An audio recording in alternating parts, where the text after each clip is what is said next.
O Detran publica o seguinte texto. Então, o Detran. O laudo de necropsia é um documento elaborado pelo Instituto Médico Legal. Após ser gerado pelo IML, é encaminhado para a Delegacia de Trânsito em sua localidade. O prazo estimado para a liberação do laudo é de aproximadamente 30 dias após o óbito, mediante a apresentação dos documentos necessários. Esse texto tem a finalidade de... Então, qual é a finalidade desse texto? Bom, então aqui, olha, o Detran, né, que presta informação, e ele fala sobre o laudo. Ó, o laudo de necropsia. O que é o laudo de necropsia? Ele é um documento elaborado pelo Instituto Médico Legal. Ah, sim. E depois ele vai colocando umas características dele, olha. Após ser gerado pelo... Alguns dados dele, né?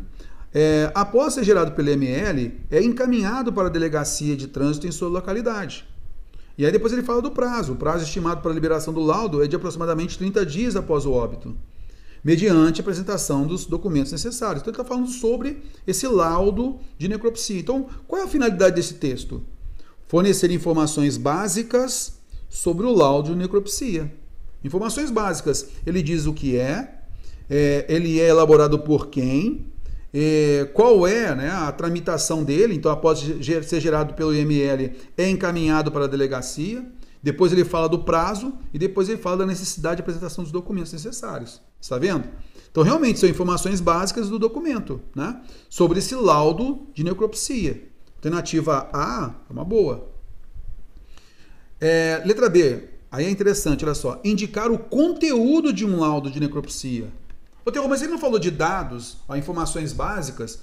Então, é o conteúdo. Não, o conteúdo do laudo é outra coisa. Ele está falando sobre o laudo. O que é esse documento, laudo de necropsia? Mas o conteúdo do laudo não tem, correto? O conteúdo, efetivamente, ali,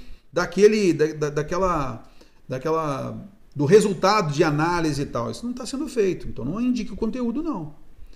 Definir simplesmente um laudo. Então, ele simplesmente define? Não, ele não só define. A definição está no primeiro período aqui, correto? A definição está aí. Deixa eu limpar aqui um pouquinho. A definição está no primeiro período. Ensinar o processo. Não está ensinando ninguém. Ensinar um processo rápido de obtenção de um laudo? Não está ensinando ninguém nada, né?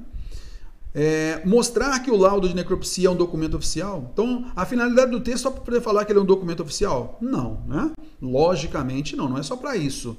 Mas ele colocou informações básicas sobre o laudo, correto? Alternativa A é realmente a melhor resposta, né?